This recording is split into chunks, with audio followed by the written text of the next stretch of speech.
You're listening to Rudy Radio, powered by Rude Rangers Entertainment. I'm Terra Renee from African American Women in Cinema organization, and this is Talk with Terra, a show that highlights fantastic filmmakers, artists, and entertainers, as well as entrepreneurs from all walks of life. We're committed to introducing you to individuals, organizations, and projects of which you are not necessarily aware. And we do this with the intention of uplifting, empowering, and enlightening you. If you can, please share this episode on all your social media. We also love it if you text your friends and ask them to tune in.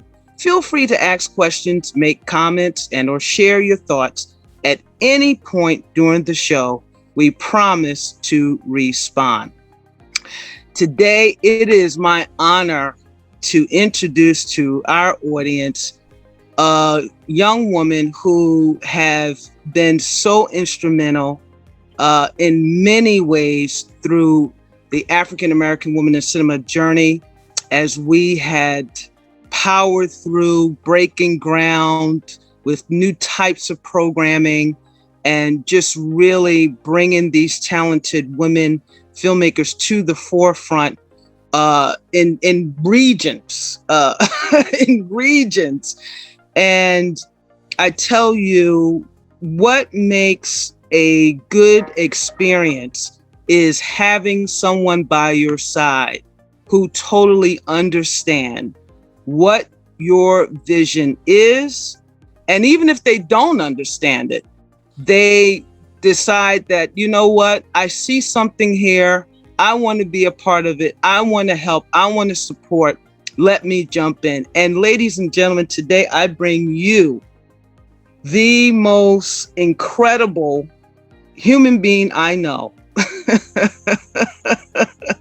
Right off the bat, when she met me, she decided, you know what, I'm going to jump in the trenches with you. And I will forever be grateful for that.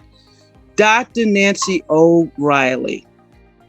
Dr. Nancy, welcome, welcome, welcome. How are you today? I am fantastic. And I just love being with you. You've got the best energy in the whole wide world. And, I mean, every time we come together, you've got the biggest smile and the best energy. What you're doing is so very important. I'll just start out real quick because I think this is the most important thing that you're doing.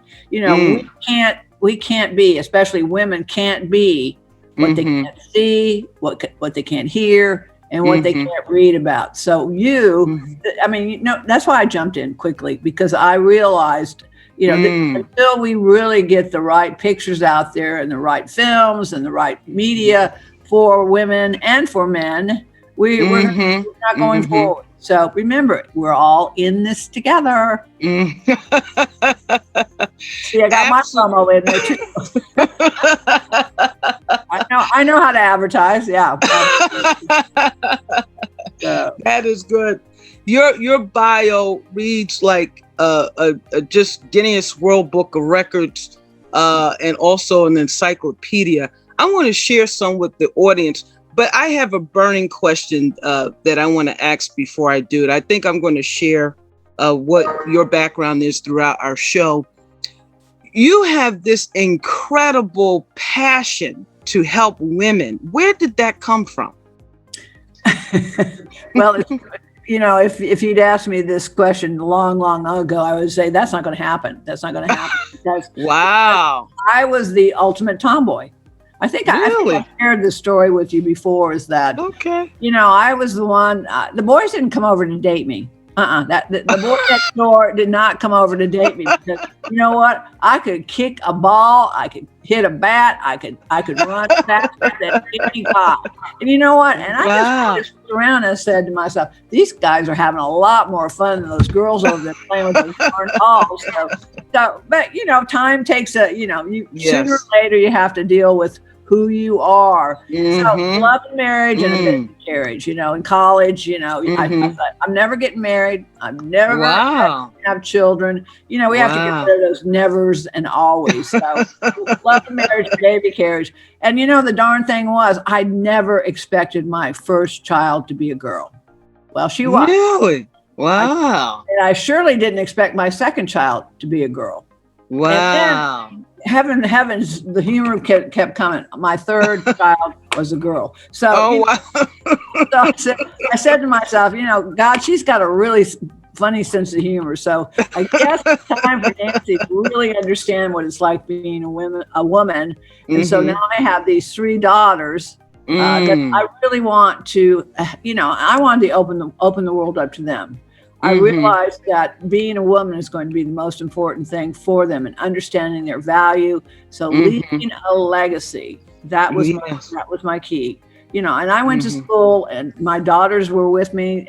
All my books had crayon marks and pencil marks. And so they were with me in my journey. Wow. with my education and my learning to be a woman. But, the more I worked at that, the more I found out that women really weren't very nice to other women.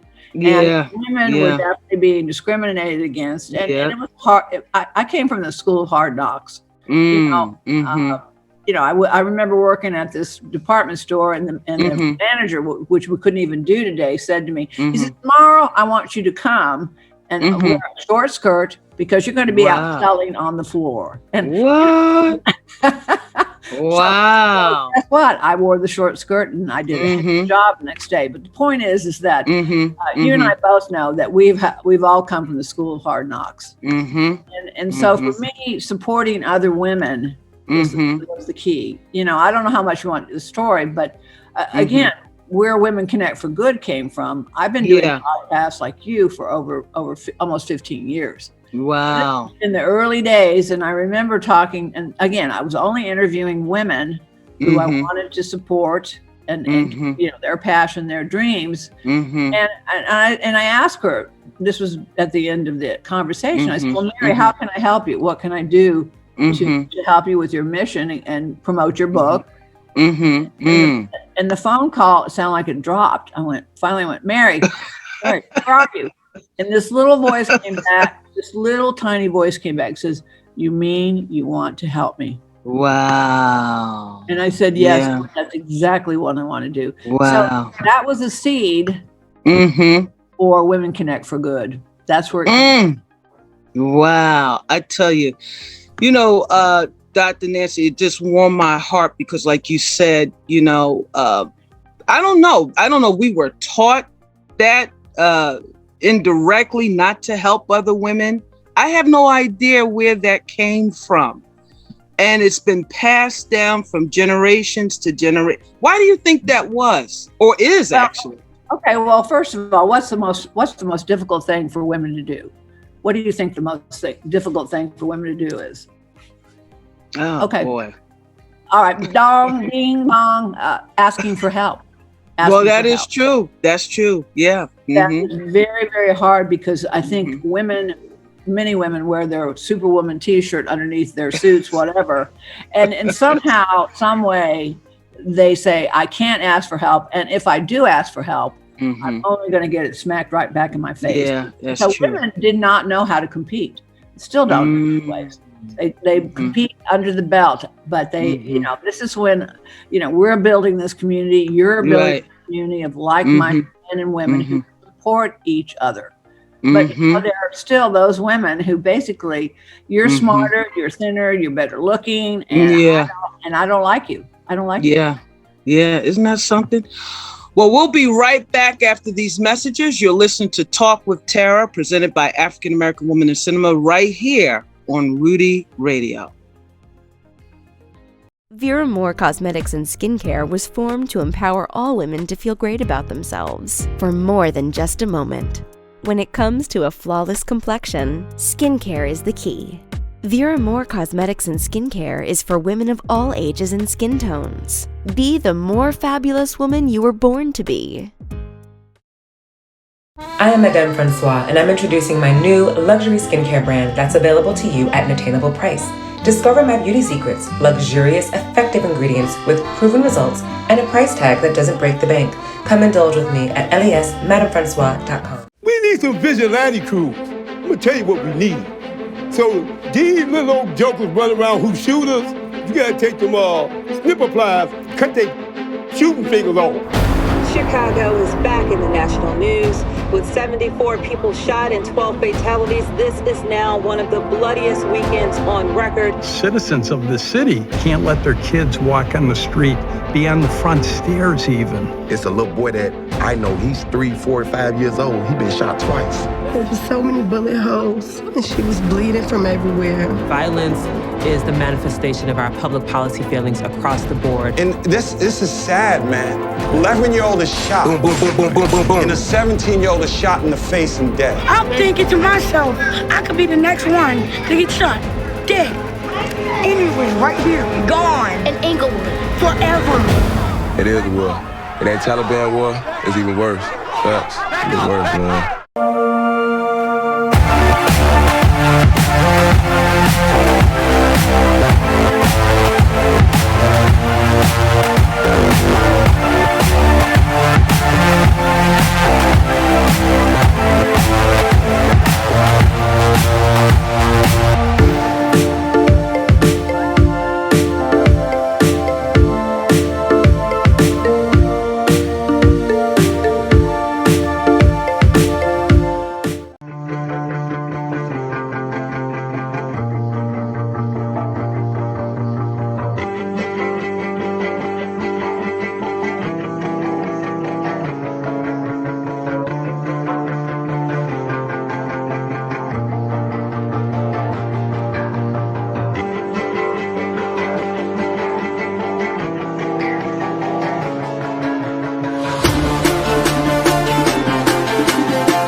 Hi, I'm Hario Confetti, international Formula One driver.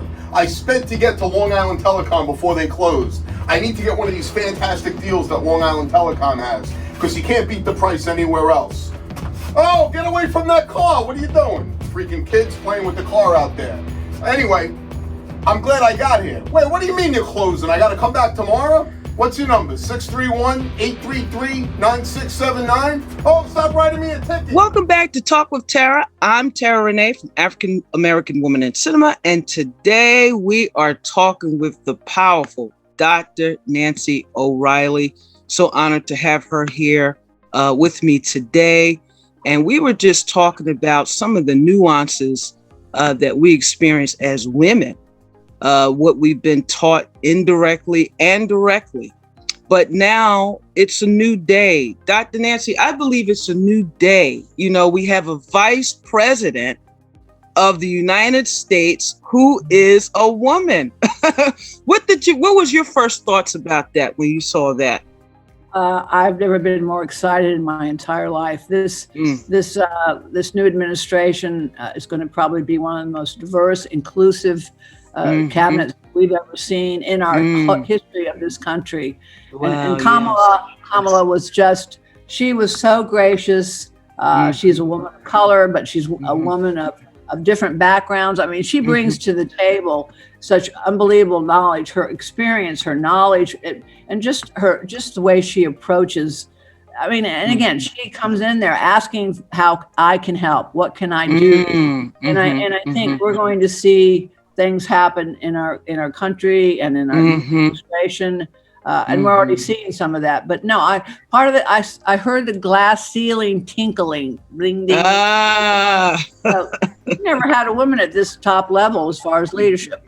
You know, other countries have had presidents forever. You know, look at England, the Queen of England. I mean, look at other countries. I can name 10 countries that have had presidents and leaders in their countries. But the United States, we have never been this far as women's leadership. So I'm thrilled. I'm excited. And I can't think of a better person to take that job. That's awesome. That's awesome. Yeah, I know you were supporting Vice President Harris in early on. Yeah. I remember seeing information about that. What drew you to support her early on? Exactly those reasons. That diversity, but again, her background, and we needed a woman at this level, and I was one of the first to jump in and help with a reception. She was running for president at the time. Right, I remember. And that was when I jumped in and went, absolutely. You had me at hello. So I was so excited. But then I remember when she stepped down, and I was just, I was really, really defeated. But then Biden tapped her for the vice presidency, and I went, what a great combination. What a great combination. That is.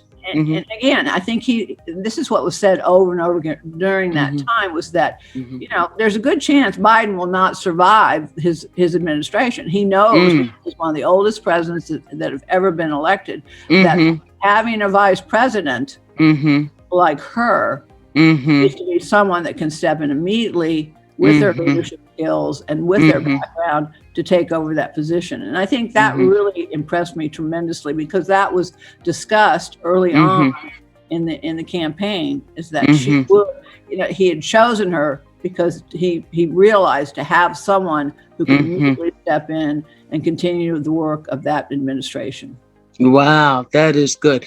Well, audience, as I had promised earlier in the show, I would share some background about our wonderful guest. She is an international philanthropist, skilled horsewoman, a trailblazer for women's empowerment. Again, as you heard, she believes women who define themselves and others as leaders will hasten their advance to equality.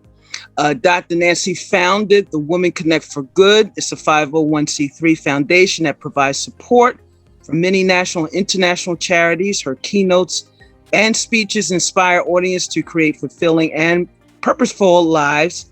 She is a successful author and educator with her 2 latest books, In This Together, How Successful Women Support Each Other in Business and Life, and Leading Women, 20 Influential Women Share Their Secrets to Leadership, Business, and Life.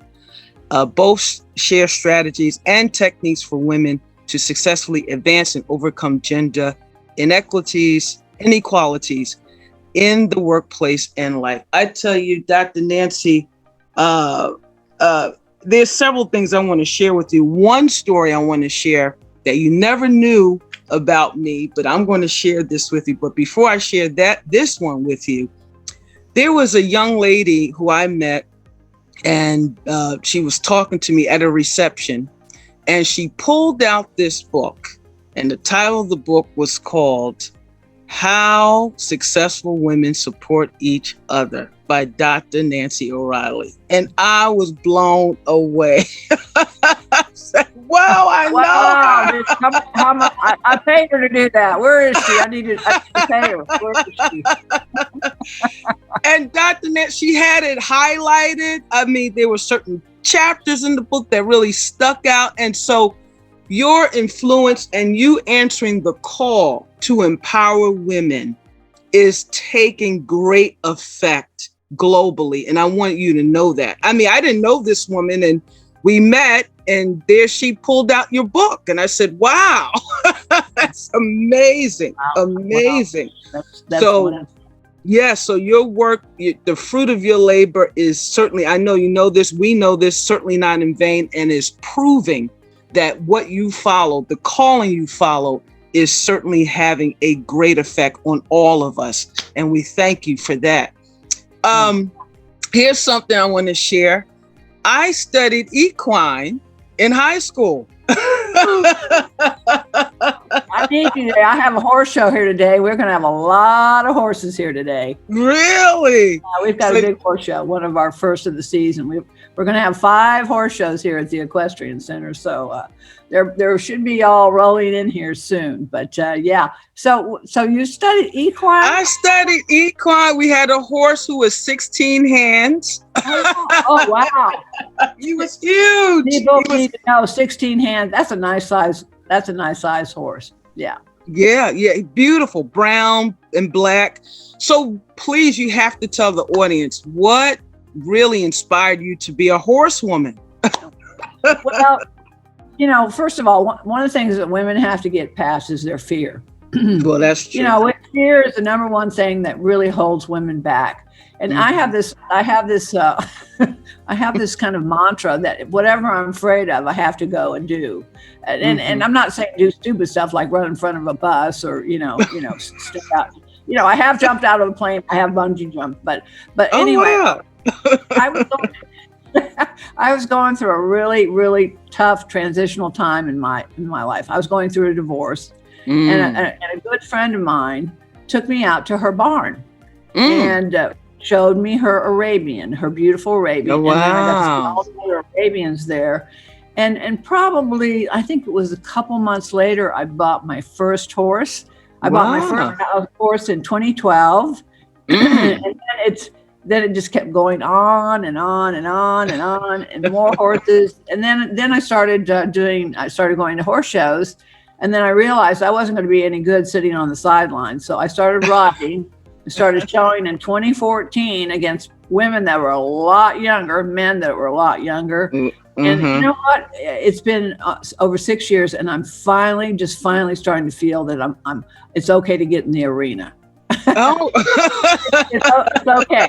I'm not saying it's going to absolutely be perfect or pretty. But, I rode one of my horses yesterday, and I've really been working hard to walk, trot, canter, and we did it yesterday. I've never been happier in my entire life. No, wow. Horses saved my life. They really did. Wow. Well, on that note, we'll be right back after these messages. You'll listen to Talk with Terra, presented by African American Woman in Cinema, right here on Rudio. We'll be back to hear more.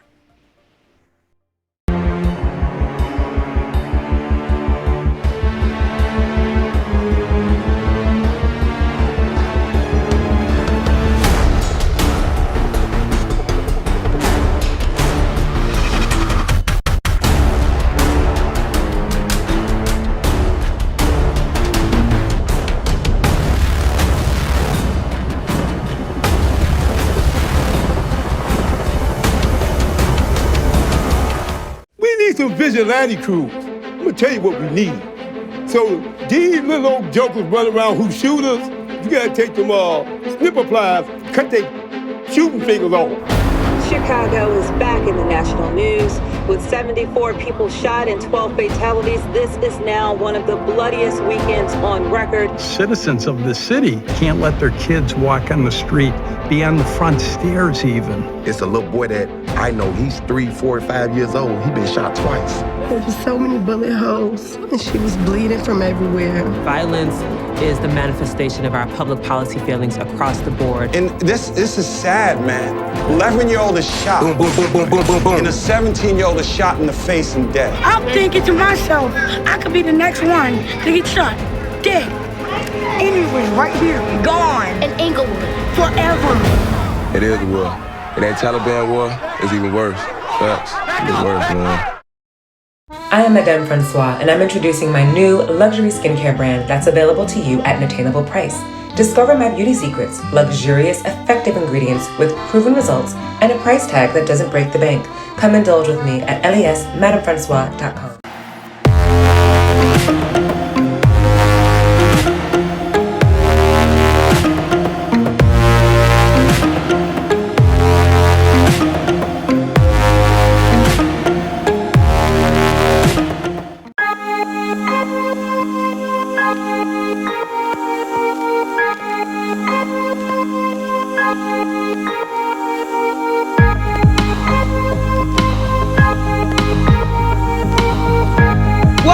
To Talk with Terra. I'm Terra Renee from African American Woman in Cinema, and today we are talking with Dr. Nancy O'Reilly, the founder of Women Connect for Good.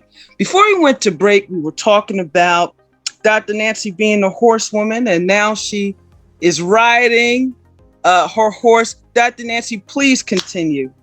Okay, well, I kept riding, and then I started driving. I ride. And now I breed horses. I've got I'm breeding 3 stallions. So we just had a baby a couple weeks ago. His father is life in the fast lane, but his barn name is Eddie. So I named him the baby. He's a little colt. I named him Sir Edward. Oh. But his barn name is Surrey. Surrey, got it? So I've been breeding horses for the last several years, and so I'm you know what I want more than anything, and you probably could attest to this. I want people to love horses as much as I do, because so many people are afraid of them, And they're the kindest, most gentle things, and they know exactly what you're thinking and how you're feeling. So they really are a monitor about living moment to moment, day by day, something that most of us don't do. So they keep you accountable. And I really like that. Wow. I really like that. So I'm very blessed and I'm very happy. So Southern California Equestrian Center, come and visit me. I'll show you some of the most beautiful Arabian, half Arabian horses you've ever seen. Well, I have to do that. You know, as soon as we get through this pandemic, I definitely plan to make a trip because I want to see these horses that you have. Absolutely. How has the pandemic, has it affected you in your work in any way, Dr. Nancy? Yeah.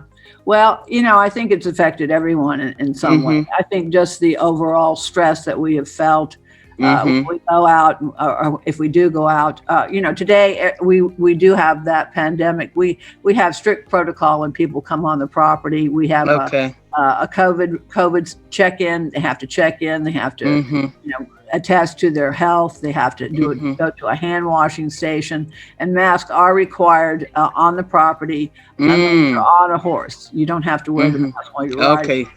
But no, I mean, you know, it's been workable. I mean, it's workable if we had all done the same thing from the very, very beginning. I don't think we'd be where we are today. So, you know, we want to make sure people go out and get vaccinated. Continue to social distance until we're at a point where there's no more hospitalizations. Nobody else is getting sick. But I think the thing about what I like about what the pros have been, I'm really connecting with people that I really want to connect with. You know, I think our relationships, the quality of our relationships have improved tremendously. Yeah, I agree. People we care about. And then, of course, you know, how we're doing business. You know, I think we're finding we're working smarter, not harder. And I don't think business is going to be the same way after all this. I think we're learning a lot about what's important. It still goes back to the relationships. You know, inside your company are relationships that should be built and trust and hope, and the same ones you're going to develop when you go out with your clients as well. So I don't know. I think we've learned some things, and hopefully some people have. But we've got, number one, we've got to get women back to work. That is the biggest piece. There have been so many women that have left the workforce for multiple reasons. So I think the most important goal that we have right now is to get women back to work. And that's where Take the Lead comes in. I don't know if we're going to talk about Take the Lead, but I got to throw that in there. But we need to get women to reinvent themselves, re-image themselves, retool themselves to get back into the workforce. Well, let's talk about it. You know, we need to talk about that. I think that it's now risen to a conscious level in this country to now have the dialogue to really push for change. You know, having a woman vice president, I think, really ushered in a lot of opportunities that we could tangibly deal with. Whereas, you know, it was talked about, but I don't know, something about it did not bring it to the point where it is today. And I really believe it is because we have a woman vice president. I was looking at the women's suffrage march back in 1913. And I tell you, Dr. Nancy, I didn't realize a lot. Well, first of all, it was a lot of women who participate, and I was so proud to see that. Then I saw African-American women there in the march. And that was not widely known for a variety of reasons. But mainly these women who participated, African-American women participated, they were college educated, they were in sororities, like the one our vice president is from, AKA.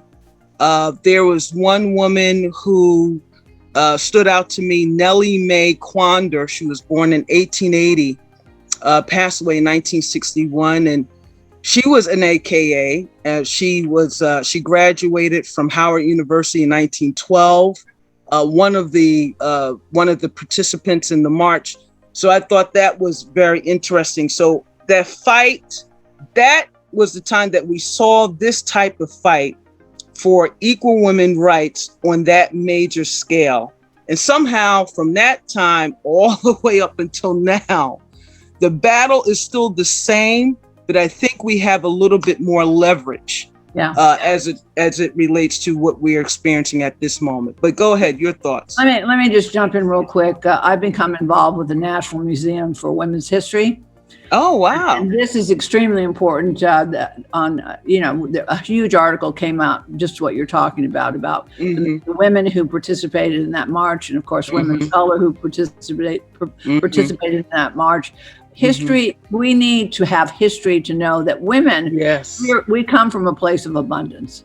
We don't come from a place of scarcity, but we need those stories. And that's why we need people like you out there telling those stories. All those women you just mentioned, tell their stories. Look at the movie Hidden Figures. Look how long it took for us to understand. We wouldn't have had a space program without women of color. We would not have computers. We would not have the first shuttle taking off and coming back. So there are so many things that people do not know, and the women who do not know that there's been so much. We're standing on so many shoulders that we have no idea who they are or why we're standing on them. But that's where you come in. You need to tell those stories. That's why I'm counting on you to tell the stories. As a filmmaker, that's where you can really go back and tell that story. As you know, the women of color did not receive the vote till later. Yeah, those are things that people don't necessarily understand either. And there were things that occurred during that march that weren't necessarily okay for color. So we need those stories, and we need to tell those stories. But you know what? You gotta get busy. Well, that's what we're looking to do. Dr. Nancy, one of the reasons why, again, we existed, because when we got started, it was not a lot of opportunities for us to even make a film. Yeah. And then when we finally made the film, it was warfare to try to get it seen, because we couldn't get major distribution deals. I can count on one hand women of color who were able to get distribution deals from major film studios. So they're starting to change a little bit now. But on that note, we'll be right back after these messages. You're listening to Talk with Terra, presented by African American Women in Cinema, right here on Rudy Radio. We need some vigilante crews. I'm gonna tell you what we need. So these little old jokers running around who shoot us, you gotta take them all snipper pliers, cut their shooting fingers off. Chicago is back in the national news. With 74 people shot and 12 fatalities, this is now one of the bloodiest weekends on record. Citizens of the city can't let their kids walk on the street, be on the front stairs even. It's a little boy that I know, he's 3, 4, 5 years old. He been shot twice. There were so many bullet holes, and she was bleeding from everywhere. Violence is the manifestation of our public policy failings across the board. And this is sad, man. 11-year-old is shot. Boom, boom, boom, boom, boom, boom, boom. And a 17-year-old is shot in the face and dead. I'm thinking to myself, I could be the next one to get shot, dead. Anywhere, right here, gone. In Inglewood. Forever. It is a war. It ain't Taliban war, it's even worse. Facts. Even worse, man. It's all about humanity. About humanity.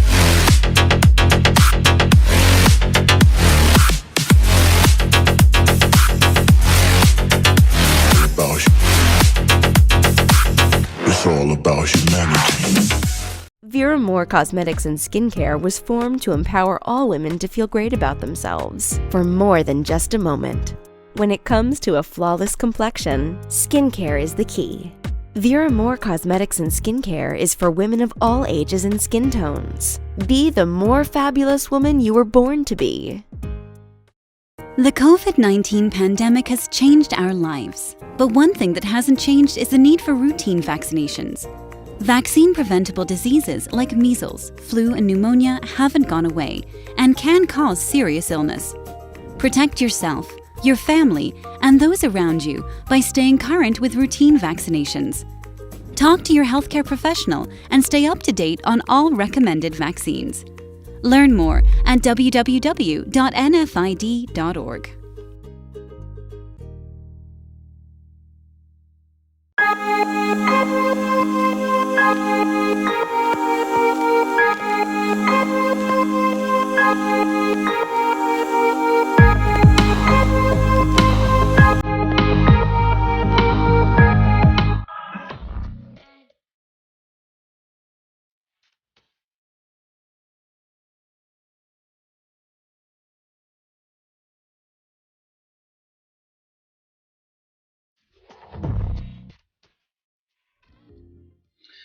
Welcome back to Talk with Terra. I'm Terra Renee from African American Woman in Cinema. Today we are talking to Dr. Nancy, founder of Women Connect for Good. Dr. Nancy, just before we went on break, I was just sharing some of the issues that women of color face in filmed entertainment to be able to get a film told. And like you said, we come from a position of abundance in stories, in history, that definitely the light need to be shed upon. But we're going to continue to fight, Dr. Nancy. That's what we're going to do. Well, women directors of all backgrounds need we understand that I think you're going to see more women directors getting more, instead of getting pushback, getting more awards and getting more recognition. And that's, again, where you come in. Don't give up. We're getting there. And of course, these are the most amazing stories that are coming out that we're watching, seeing, and learning about. And like I said, women will feel so proud of who they are and where they've come from. But we have to we have to be good storytellers. That's where it comes from, our stories. That is so true. And speaking of storytellers, your books, as I had made mention earlier, are phenomenal. I'm so glad you wrote them, but what inspired you to do so? Well, again, I had been doing these podcasts for forever. And so basically the stories, Leading Women became the stories of the women that I really resonated with, who really were doing those things in the world to support other women. So telling their stories was key for Leading Women. And then, and we had such a wonderful time doing that. And I had so many wonderful people that I met and got to know and learned so much about. And of course, we were all on the same page. So then it became building a community. Well, not too long after that book, we were contacted by Simon Schuster to write another book. So, Leading Women is still doing well in the sales division, but we were asked to do another book. So we followed it with In This Together, how women okay, I got it. Anyway, success in business life. We shared those secrets, sharing their secrets in business and life. And this was, again, we came back with stories. There are stories after stories of how women have dealt with their biases, how they dealt with bullying, how they dealt with leadership in their own ways. But it's really a curriculum. I really hope one day that we'll see it in women's studies programs. We'll see it as far as truly a book for gender equity. But In This Together is also about men and women coming together too. We can't do it. We can't isolate. We can't categorize. We need to come together. And so really it's about us understanding our biases, our beliefs, and our attitudes and how they affect us and limit us, but also understanding how we can change those and create the opportunities for gender equity and leadership in all cohorts as far as any area that women can participate in. But we also have to, I'll tell this very quickly because I know we have a limited amount of time, but I was speaking about the book in Oxford, England. What a thrill that was. And then, I was talking about In This Together. And then I started talking about the importance of men and women working together as far as really sharing how we can support each other. And it was amazing. After I spoke, all these men came up and they said, thank you. I don't think women understand this, is that there are many men out there that really want to help, but they don't know how. And so you begin that dialogue. So it's really, In This Together is really all of us, men and women, so that boys and girls will grow up with those same thoughts and ideas. And it's not the power over, it's the power to. And I think this is what we all need to understand. You know, I'll just share this, because I think when we come into this world with everything we need, you know, everything we need, but slowly but surely what happens, you know, our beliefs, our attitudes, our cultures, where we're growing up, whatever, things start to fall away. Things they go deeper and deeper. So we want to remind men and women, boys and girls, that they have special, unique talents, and we're all completely unique in our own right. And that's where, when we come together, if we bring all those resources, wow, think about that. Just think about what we're doing here. Yes, that is amazing. What inspiring words, and deeply appreciate that. Dr. Nancy, in our moments that we have left, could you please just talk a little bit about what Women Connect for Good does and how we can support the foundation? You know, it's very, very simple. In fact, really what I would like to call this a trifecta, because this is a partnership between Take the Lead. Women Connect for Good is the how.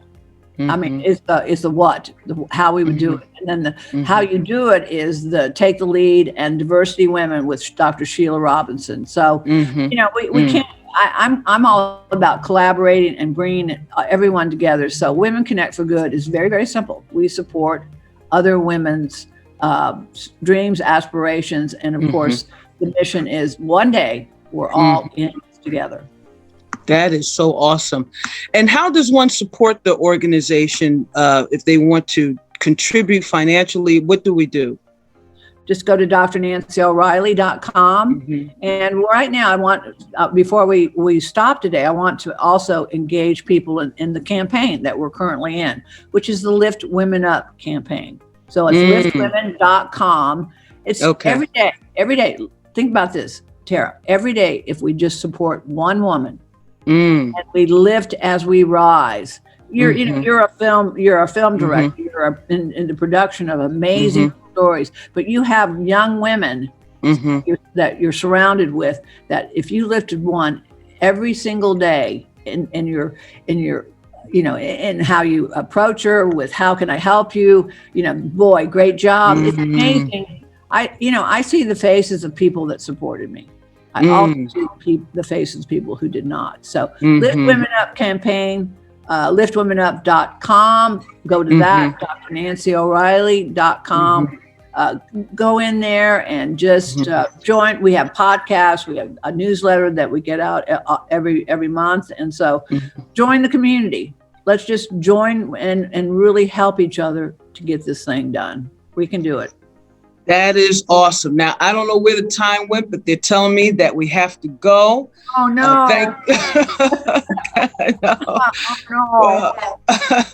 I want to thank the audience so much for listening to Talk with Terra. I am Terra Renee from African American Women in Cinema Organization. You can visit us at www.aawic.org. You can also follow us on Instagram and Twitter, and like us on Facebook. Talk with Terra is made possible by Rangers Entertainment. Our creative director is Rudy J. Breedy. Please don't forget to like and share this episode with as many people as possible. We sincerely appreciate you joining us today, and we wish you continued peace, blessings, and prosperity. See you on the next episode.